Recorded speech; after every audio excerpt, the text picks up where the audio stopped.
깊은 생각 ERS 학원 원장입니다. 한민우입니다. 반갑습니다.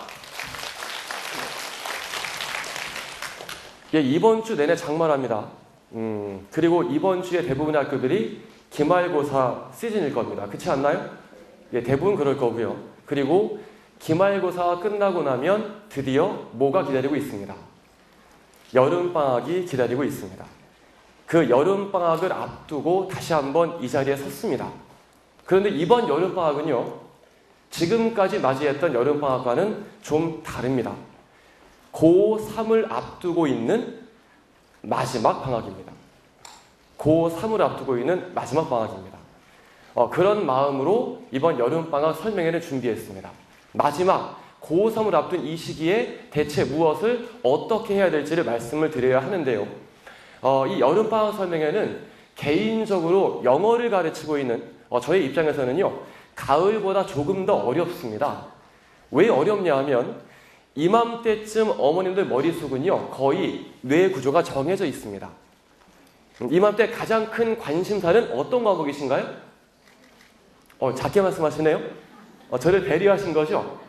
예, 아마도 수학이 문과, 이과 상관없이 가장 큰 비중을 차지하고 있을 겁니다. 그게 저에게는 가장 큰 어려움입니다. 여름방학을 맞이하면서 특정 과목에 대한 관심이 매우 높아지셨습니다. 1학기를 돌이켜보니까 여전히 그렇게 쏟아부었는데도 수학이 시원치 않은 경우가 꽤 많습니다. 그래서 도대체 이놈의 수학을 어떻게 잡을지가 고민이십니다. 그런데 여름방학은 이런 짧아졌습니다. 한 몇 주가량 되죠? 예, 3주가량 되지 않습니까? 땀 좀 흘리고 나면 금방 끝나버릴 겁니다. 3주 동안에 대체 수학을 어떻게 잡아야 될지 견적들이 안 나오시죠? 아마 그러실 거라 생각합니다. 그래서 주 5일째 수업 혹은 주 7일째 수업, 그래 학원을 2개를 보낼지 3개를 보낼지, 이런 고민들이 비현실적이지 않은 고민들이더라고요. 이 수학에 대한 관심과 편향된 관심과 그리고 짧은 방학 때문에 생기는 문제가 있습니다. 이런 말씀들을 잘 들으셔야 돼요. 저 사람이 영어를 가르치는 사람이니까 라고 하셔도 어쩔 수 없습니다만 절박해드릴 말씀입니다. 3주는 매우 짧아 보입니다. 마음이 급해지세요. 그런데 카메라를요, 반대편으로 돌리면 3주 동안, 빠듯한 3주 동안 수학을 하느라고 다른 과목들을 좀 소홀히 해도 그런데 짧아서 괜찮을 것처럼 보이기도 하십니다. 그렇지 않으신가요? 조금 여유가 있으실걸요? 3주쯤인 거니까. 그런데 가만히 보시면 기말고사가 끝나고 난 직후에 여름방학이 찾아옵니다. 여름방학이 끝나고 난 직후에 우리 아이들은 다시 뭘 시작합니다? 2학기 중간고사가 거의 바로 시작됩니다. 빠른 학교는요, 경기고일걸요 아마도요? 경기고는 추석 때문에요, 9월 12일부터 중간고사랍니다. 9월 12일이면 대체 무엇을 배우는지 모르겠습니다만 9월 12일부터 중간고사.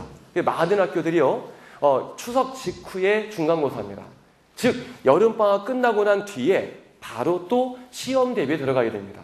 그 3주가 시험 대비와 시험 대비의 중간에 끼워 넣어져 있습니다. 그러면 비단 3주를 쉬는 게 아닌 게 될 겁니다. 이 방학을, 특히 고3을 앞두고 있는 이번 방학 때요, 가장 절절한 첫 번째 말씀은 뭐냐 하면 주요 과목의 학습 균형을 깨지 않아야 된다는 겁니다. 어느 한 과목에 시기가 짧다고 해서 어느 한 과목에 올인하는 전략을 세우게 되면 실은요, 제가 학생들을 꽤 많이 봐오지 않았겠습니까? 제가 깁생에 11년째 있습니다. 대치동 11년째고요.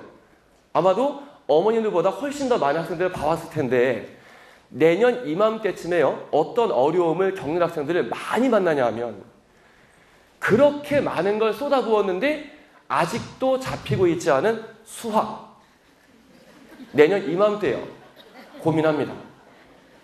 그동안 좀 믿고 있었던 영어가 흔들리기 시작합니다. 우리말이라고 괜찮다고 믿었던 국어가 심상치가 않습니다. 그거 아시죠? 이과 최상위권들은 재수하는 주된 이유 중 하나가 국어 때문입니다. 좀 숨통을 트이긴 했습니다만 A, B가 나뉘면서요. 여전히 경쟁은 치열합니다. 그리고 내년 이맘때가 되면 더 이상은 미룰 수 없는 탐구가 머릿속에 둥둥 떠다닙니다. 그리고 그 순간에 선택의 기로에 서요. 탐구할 건지 영어할 건지, 탐구할 건지 아니면 국어할 건지, 거기에 논술까지 정신을 차릴 수가 없습니다. 수능은 벼락치기 되나요? 우문이죠. 당연히 안 됩니다.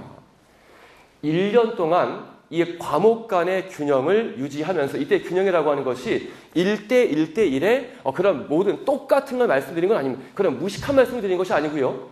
주요 과목이 있고 좀 더 힘을 쏟아야 될 것이 있고 조금 여유를 부릴 것도 있습니다만, 이런 과목들의 균형을 깨지 않으면서 꾸준하게 해나가는 그 힘이 만들어져 있지 않으면 고3은요, 이미 겪으신 분들이 아시겠습니다만 너무 바쁘게만 하고 정신을 차릴 수가 없습니다. 그런 단련의 장이 또한 이번 여름방학이기도 한 겁니다. 급한 과목을 주되게 중점적으로 하시되 올인하는 것이 아니고요. 힘들고 버겁더라도 내가 놓으면 안 되는 과목들을 일정한 정도로 공부에 안배를 해나가면서 공부해야 되는 것이 첫 번째 제1원칙입니다.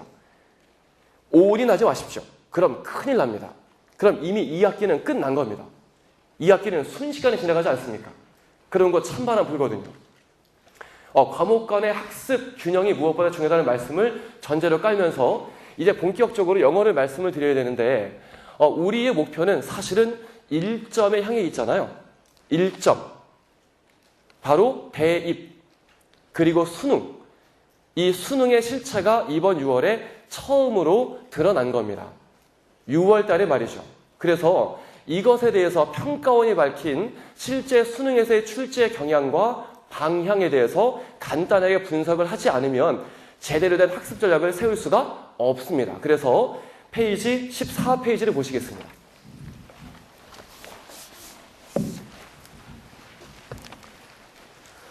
자, 2014학년도 6월 모의평가에 대한 분석인데요. 14페이지는 워낙 그동안 많이 들으신 말씀들이기 때문에 다시 한번 말씀드리는 것은 약간 시간 낭비일 것 같고요. 다만 그 점만 짚어드릴게요. A와 B 가운데 뭐가 더 쉽다? A가 더 쉽다. 그런데 아까 말씀을 들으셨겠습니다만 A는 평균 점수가 대략 46점 정도랍니다. 그리고 더 어렵다고 했던 B가 58점 정도입니다. 평균이요. 더 쉬운 시험이 A인데 A의 평균이 무려 10점 이상 더 낮습니다. 이것은 매우 냉정한 현실을 보여주고 있는 거예요. 정말로 잘 못하던 아이들, 많이 못하던 아이들이 대거 A로 빠져나갔다.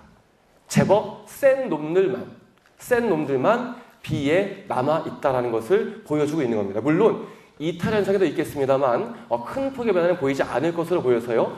이 B는 만만치 않을 것으로 보인다. 그 말씀만 드리고요. 15페이지 구체적인 영역별로 짧게 이 특징을 잡아드려야 됩니다. 그 전에 상식을 좀 잠깐 확인하면 우리가 보게 될 수능에서요. 영어는 이제는 1점짜리가 없습니다. 1점짜리가 없고요. 2점 내지는 3점짜리 문제만 출제가 되거든요. 문항수도 줄었잖아요. 자, 문항수 줄었는데 약간 산수해 볼게요. 이 문법과 듣기하고 나머지 여기 비중이 1대1, 50대 50인 건 아시죠? 예, 그렇게 비중이 나뉘어져 있고요. 그리고 듣기 문항은 22문제입니다. 22문제고 최소 점수가 2점씩이라고 한다면 듣기에서 50점을 맞추려면 3점짜리가 몇 점 나와야 될까요? 몇 문제 나와야 될까요? 산수하는 겁니다. 어려운 산수 아닙니다. 듣기 22문제고 최소 2점씩이거든요. 그러면 2점씩 쫙 깔고 나면요. 44점 나올 거고요. 나머지 6점을 3점짜리들이 채울 거예요. 듣기가 6문제가 3점짜리가 나와야 됩니다. 그래야 50점 맞춰지거든요. 그런데 15페이지 표를 보시면요. 표의 오른쪽 하단에 보시면 배점 몇 점 돼 있죠? 예, 47점 돼 있지 않습니까? 전 이 점수를 보는 순간에요. 평가원의 고충이 그대로 읽혔습니다.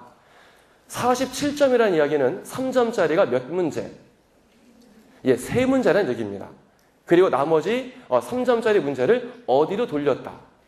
뒤에 독해 파트로 돌렸다는 걸 보여주는 겁니다. 아직은 이걸 확정을 해보기 좀 어려운데요. 일단은 6월 첫 번째 뚜껑에서는요. 까고 보니까 이렇게 되어 있었습니다. 근데 이 고충이 어떤 거냐면 이렇습니다. 제가 매번 말씀을 드렸는데 우리 이 지역 학생들이 그냥 듣기하고 독해로 크게 둘로 나눈다면 제일 자신 있는 것은 아마도 듣기일 겁니다. 그런데 우리 학생들이 이 듣기라고 하는 무기를 수능에서는 써먹을 수가 없습니다. 왠지 아시나요? 듣기가 쉽습니다. 겸손하게 말해도요, 어렵지 않습니다. 그래서 써먹을 수가 없는 문제가 생긴 거예요. 평균 정답률 보이시죠? 22문제, 평균 정답률이 88%입니다. 거의 90에 가깝습니다. 즉, 예전에도 그랬고요. 비중이 늘어난 앞으로도 듣기는 100점은 높아졌지만 어렵지 않게 출제가 될 거라는 겁니다. 왜냐하면 평가원의 능력이 없기 때문이 아닙니다. 이 지역 아이들이 제일 유리하기 때문에 그렇습니다. 즉 듣기는 지역 간 편차가 제일 클 수 있기 때문에 평가원이 이 난이도를 억제하고 있는 거거든요. 그래서 듣기는 아마도 특히나 B형이라면 이 정도의 수준에서 계속 난이도가 조절, 억제되어질 겁니다. 그렇다면 듣기는 문제가 없겠네요. 그렇지 않나요? 우리 아이들이요. 그렇게 생각하시면 외람되지만 이릅니다. 확실하게 틀어진 무기는 맞습니다. 하지만 그렇다고 손을 놓는 순간에 그것은 더 이상 무기일 수 없습니다. 고3들 생각보다 듣기 공부 열심히 안 합니다. 아니, 꾸준히 안 합니다. 그래서 어떤 문제가 생기냐면요. 실수로 한 문제씩 틀렸다고 하는 얘기들을 점점 더 많이들 합니다. 전에 안 틀렸는데 이번엔 실수로 틀렸어요. 다음번에 안 틀릴 거예요. 다음번에 근데 또 하나 틀립니다. 그럼 분위기가 좀 싸해지는 거예요. 같이 상담하다 보면 너 듣기는 꾸준히 하고 있니? 아니, 듣기는 미처 너무 바빠서. 하지만 듣기는 제일 자신 있어요. 등등의 이야기들을 하면서 위안을 삼긴 하는데 듣기는요. 지금 수준에서는 확실하게 맞습니다. 하지만 남아있는 시간이 무려 1년 반 정도 됩니다. 듣기를 매일 하셔야 된다고 말씀드리고 싶은 게 아니에요. 내 무기로 틀어쥐었다면 적어도 그것이 여전히 내 무기일 수 있을 만큼 꾸준한 간격으로 듣기 공부를 손 놓지 않는 것이 무엇보다 중요하다는 말씀을 절절하게 드리기 위한 겁니다. 이 말씀은 그동안 잘 안 드렸었는데요. 쉬운 얘기처럼 들려서요. 이게 워낙 절박한 얘기더라고요. 매일이 아니어도 이틀에 한 번이어도 3일에 한 번이어도 꾸준한 간격으로 듣기에 대해서 늘 접하고 있을 것. 방심하지 마셔야 됩니다. 그리고 아주 기술적인 걸 적어 놓았어요. 어렵지 않은데 듣기 문제를 풀 때는 말이죠. 가장 좋은 장소가 있습니다. 집과 학교와 독서실 어딜까요? 집. 자신들이 없으신데요? 뜻밖에도요. 집이 제일 좋습니다. 이것은 세 번째의 당부와 연관되어 있습니다. 듣기 공부할 때요. 이어폰과 헤드셋과 스피커 뭘로 반드시 문제를 풀어야 된다. 스피커로 꼭 풀어야 됩니다. 왜냐하면 수능 때는요. 이어폰, 헤드셋 그런 거 없지 않습니까? 가장 음질이 낮은 스피커를 통해서 우리 아이들은 듣기를 들어야 되거든요. 가장 많이 섞여있는 흩어진 소리에 익숙해지지 않으면 평소에 그러지 않으면 막상 그 현장에서의 상당한 긴장감에 더해서 이런 산만함 때문에 듣기에서 실수할 수 있거든요. 그렇게 한 문제를 틀렸거나 두 문제를 도미노처럼 틀리게 되면 영어는 돌이킬 수가 없습니다. 그리고 그렇게 듣기에서 뭔가 미끄러지면요. 그걸로 끝나지 않고 나머지 50점에 영향을 끼칠 수밖에 없거든요. 기선을 제압하기 위해서라도 1년 반 동안 꾸준히 나가는 것이 무엇보다 필요하다. 듣기는 꾸준히 하셔야 됩니다. 어디에서요? 집에서 스피커로. 집에서 스피커로. 이렇게 꾸준히 단련되어 온 경우에 걱정하지 않을 수 있습니다. 그래야 100점의 절반을 차지하고 좀 더 나머지 50에 주목할 수 있습니다. 자, 넘겨보실게요. 자, 평가하는 고충은 이런 거라 말씀드렸습니다. 듣기는 어렵지 않습니다. 다시 말하면 변별력이 없습니다. 그래서 일단은 애시당초에 발표와는 다르게 3점짜리 세 문제를 뒤로 토스해버렸습니다. 그래서 53점 배점이 되었지 않습니까? 나머지 절반에서요, 변별력을 갖지 않으면 아마도 많은 대학들은 영어에 대한 신뢰성을 뚝 잃을 겁니다. 그래서 이렇게 좀 보시면 표에는 23문제가 나와 있는데요. 제가 음영 표시해 놓은 부분에 공통점 보이시나요? 예, 전부 다 배점이 3점짜리 문제들입니다. 그리고 3점짜리 문제들의 유형을 좀 보세요. 첫 번째 3점짜리 27번 어법이죠. 그 다음 33번부터 빈칸, 그리고 순서 배열, 마지막 작문 독해에 있는 빈칸까지 해서요. 어법 한 문제, 순서 배열 한 문제, 그리고 빈칸 5문제가 3점으로 배점되어 있는 문제들입니다. 근데 아시는 것처럼 어법과 어휘를 빼고 난다면 우리 학생들이 가장 어려워하는 유형은 대체로 빈칸에 몰려 있습니다. 그리고 이 3점짜리들 평균 정답률이요, 53.8%입니다. 3점짜리들 평균 정답률이 53.8%입니다. 곧잘 하는 녀석들이 모여있는 B형에서 거의 반타작밖에 못하고 있습니다. 이것이 승부처일 것은 너무나 불보듯이 뻔합니다. 이전 수능보다 앞으로 보게 될 이 수능, 영어에서요, 이 영어의 특징은 뭐냐 하면 문장 길이가 점점 더 길어지고 있어요. 문장 길이가 길어집니다. 쓰이고 있는 어휘는요, 더 수준이 높아졌습니다. 어휘는 어려워졌고 문장은 길어졌습니다. 문장이 길다는 건 그만큼 구조가 복잡해지고 있다는 말과 똑같습니다. 어휘는 어렵고 문장은 길고 구조는 복잡하고 더 이상 깜으로 승부를 볼 수가 없습니다. 갑갑하신 것 압니다만 그래도 이 수능에서 영어에 대한 승부를 보기 위해서는요, 반드시 곧 또 자세히 말씀을 드리겠습니다만 어휘를 잡지 않으시면 절대 안 됩니다. 두 번째, 문장 구조가 복잡해졌습니다. 정확한 이해가 필요합니다. 다시 말하면 문법에 대해서 이해하지 않으면 큰일 납니다. 문법을 잡으셔야 됩니다. 그리고 세 번째, 그냥 읽으면 대강 이런 내용인지는 알겠어요 정도는요, 빈칸 문제를 해결할 수가 없습니다. 확신에 찬 정확한 독해 능력을 키우지 않으면 영어는 늘 불안불안한, 될 듯 말 듯한 그런 과목일 거란 말입니다. 그래서 듣기에 대한 방심을 절대 하지 마실 것. 그리고 독해 파트에서는요, 배점이 높은 건 전부 다 이미 우리 아이들이 어렵다고 알고 있는 것에 몰려 있습니다. 어휘를 잡아야 됩니다. 문법을 잡아야 됩니다. 그리고 정확한 독해 능력을 키우지 않으면 안 됩니다. 이런 말씀을 다시 한번 드리면서 1년 반 동안 해야 될 과제를 말씀을 드리면서 그래서 이번 여름방학 때 뭘 해야 될지에 대한 얘기를 간단하게 드리겠습니다. 넘기시면 넘기지 마세요. 16페이지, 17페이지에 약간 생뚱맞은 1, 2, 3이 있습니다. 프레미스 1, 2, 3가 있는데요. 이때 프레미스라고 하는 단어가 뜻이 뭔지 아시나요? 시험하는 건 아닙니다. 이 프레미스는 전제 이런 뜻입니다. 여름방학을 맞이하기 위한 전제. 아까 첫 번째 말씀을 드렸어요. 올인하지 마실 것. 주요 과목 간 학습 균형을 유지하실 것. 그런 말씀을 드렸고요. 여기에서는 1번 말씀은 꼭 드려야 됩니다. 1번이요. 1번. 생활 규모 유지라는 말씀이 있습니다.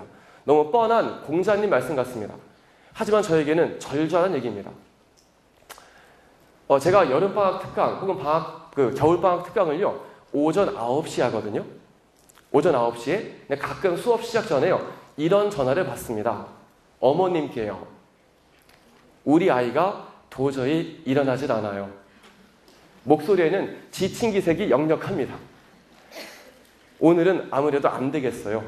선생님 죄송합니다. 결석한다고 하는 전화를 가끔씩 받습니다. 제가 설명에 여러분 오신 분들은 아시겠습니다만 제가 설명회 때마다 늘 드리는 자랑이 있습니다. 학창시절 유일한 자랑거리여서요, 말씀 안 드릴 수가 없는데 제가 12년 동안 초1부터 고3까지 결석을 한 번도 안 했던 것이 제 자랑입니다. 그리고 지각을 딱 한 번 해봤습니다. 고2 선배들 학력고사 보던 날 길이 하도 막혀서 기억하는 이유는 딱 한 번밖에 지각을 안 해봤거든요. 이게 자랑거리인데 그동안 꽤 자랑스러웠는데 알고 보니까 어머님 덕이었지 제가 잘난 게 아니었더라고요. 저는 눈 감고 밥 먹는 거 잘합니다. 아침에 눈 감고 거짓말처럼 한 끼 뚝딱 하고 갑니다. 근데 그렇던 것이 다 어머님들 덕이었더라고요. 어머님 덕이었더라고요. 방학이 되면 가끔 어머니 싸움에 지기도 하시고요. 그리고 좀 안쓰러운 마음에 아침에 학원 수업 없거나 학교 수업이 없으면 그냥 냅두시는 경우도 꽤 많으실 줄 압니다. 그리고 기록 세우면 몰래 한숨만 쉬시죠.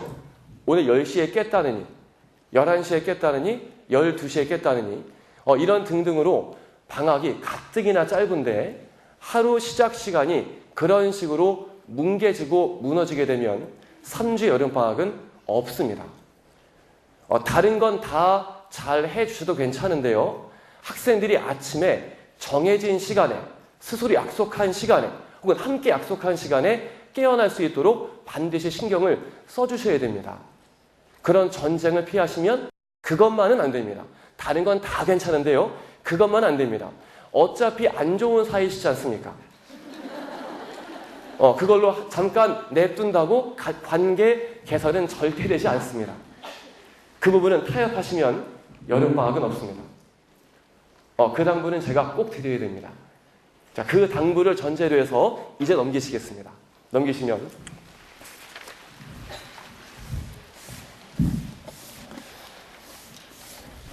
영어다운 뻔한 얘기들입니다. 첫 번째, 근데 첫 번째의 어휘를 잡아라라고 하는 것은요, 제가 그동안은 안 넣었던 항목이었어요. 이번 여름방학 때 넣을 수밖에 없었는데 EBS가 전면화되고 그리고 어휘가 매우 어려워지면서 지금 이맘때까지도 고3들이 영어에 대해 겪는 가장 큰 고충 하나는 뭐냐면 바로 어휘입니다.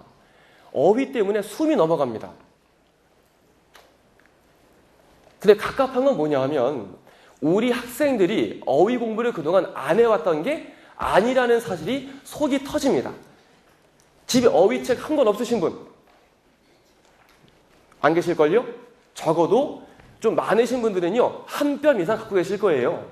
능률복화부터 시작해서 우선순위 0단어, 듀오 3.0, 해커 스텝스 이런 등등으로 학원 자체 교재 매우 많을 텐데요.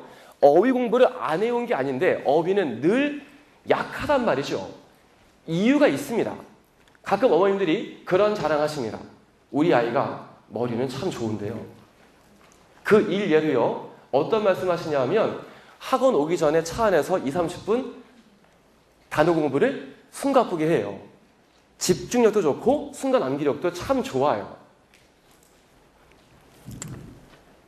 주어진 짧은 시간 동안 너무 많은 양을 순식간에 외워버리고 통과하고 나면 어찌 되죠? 거짓말처럼 싹 증발해버립니다. 그렇게 공부해오기를 벌써 몇 년째 반복해온 거거든요. 어휘를 잡기는 잡아야 되는데 이건 양의 문제가 아니고 가만히 일상을 돌아보면 오랫동안 굳어진 습관의 문제일 때가 훨씬 더 많더라는 겁니다. 그 습관을 뜯어 고치지 않으면 안 됩니다. 여름방학 때보다 특히 겨울방학 때 이런 질문을 많이 받아요. 어휘 특강 없나요? 한 3,000단어 완성 이런 특강이요. 가끔 땡기시죠? 이번 겨울방학 동안에 3,000개만 좀 끝내면 숨통이 트일 텐데 그렇게 2달을 빡세게 하면 3,000개 끝낼 수 있나요? 끝낼 수 있습니다. 다만 또 3월달 되면 거짓말처럼 증발해버리겠죠. 그리고 또 고생하고 또 고생하고 이번 여름방학에 어휘를 잡으셔야 됩니다. 하지만 이번 여름방학 꼴랑 3주의 어휘를 잡는 것이 아니고요. 이번 여름방학 때부터 어휘를 제대로 잡기 위한 싸움을 시작하셔야 됩니다. 그것을 더 늦추시면 더 이상 기회는 없습니다. 고3 때 안 그래도 할 게 많은데 계속 마음만 급하게 달려갈 뿐입니다. 우리 학생들이, 저는 우리 학생들이 내년 이맘때 울지 않는 고3들이면 좋겠습니다. 그러려면 이번 여름방학 때 어휘를 제대로 잡기 위한 첫 단추를 꼭 끼워야 됩니다. 두 번째, 문법을 잡아야 된다는 뻔한 말씀을 드렸습니다. 애석하게도 세상은 유창성, 실용영어 등을 강조하지만 여전히 시험을 통해서 실력을 검증받아야 되는 현실을 또한 부인할 수가 없습니다. 그리고 영어 실력을 평가하는 건 유창성이 아니라고 누차 말씀을 드립니다. 정확성이 얼만큼 갖추어져 있는지, 어정쩡한 영어가 아니고 대충 깜으로 때려 맞춘 영어가 아니고 얼마나 정확히 알고 있는지의 관건은 다름 아니라 문법이 토대가 되지 않으면 안 됩니다. 근데 이것도 또한 안타까운 현실이 있어요. 우리 아이들이 문법을 주구장창 해왔거든요. 그런데 문법은 여전히 잡히지 않습니다. 특히 이과생들일수록 끔찍하게 싫어합니다.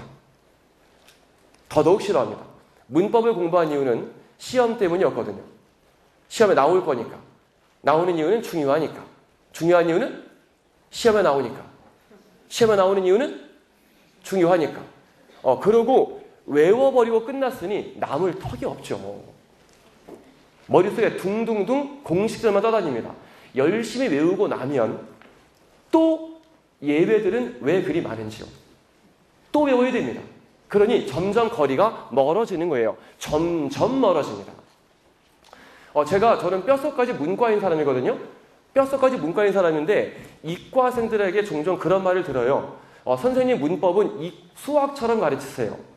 되게 좀 멋쩍기도 하고 좀 그랬는데 이유를 가만히 생각해 보니까 그런 거였습니다.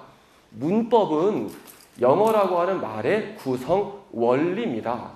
무턱대고 외울 것이 아니고 따질 걸 따지고 이해하고 난 다음에 외워야 될 건데 그동안은 시험에 나오는 중요한 거라는 이유로 주구장창 암기만 했거든요. 그러니 남을 턱이 없지요. 그러니 써먹을 수가 없지요. 그러니 매번 다람쥐 쳇바퀴 돌듯이 갑갑할 수밖에 없지요. 달릴수록 더 숨가빠지거든요. 문법을 접근하는 태도를 바꾸지 않으면 안 된다. 제 여름방학 문법 특강을 들으시라는 간접 광고를 하고 있는 중입니다. 못 알아들으실까 봐서요.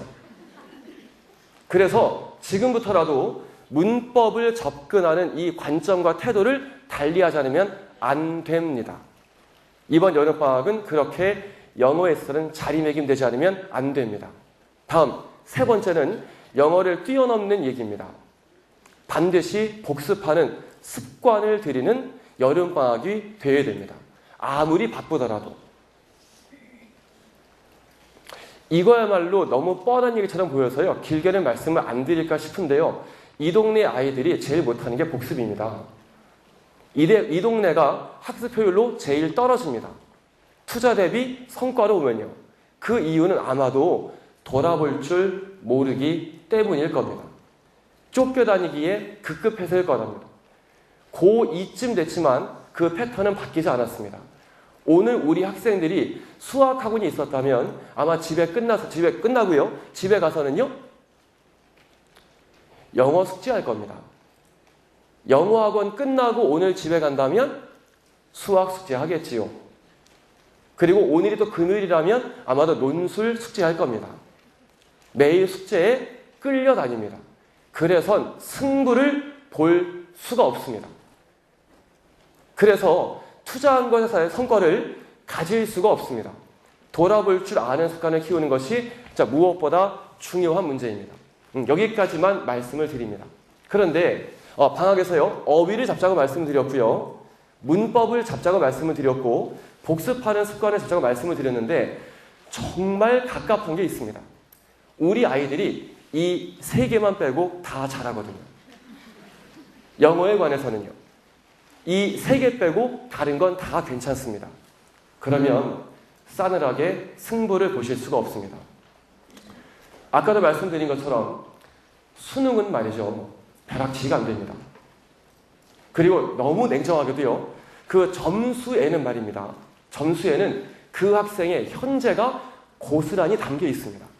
얘가 꾸준한 학생이었는지 아니면 지금 슬럼프에 빠져 있는지 아니면 물이 올랐는지 그 학생의 현 상태가 고스란히 반영되어 있거든요. 그러면 수능에서 호흡이 긴 시험에서의 점수를 바꾸기 위한 전제는 자기가 바뀌지 않으면 안 된다는 겁니다.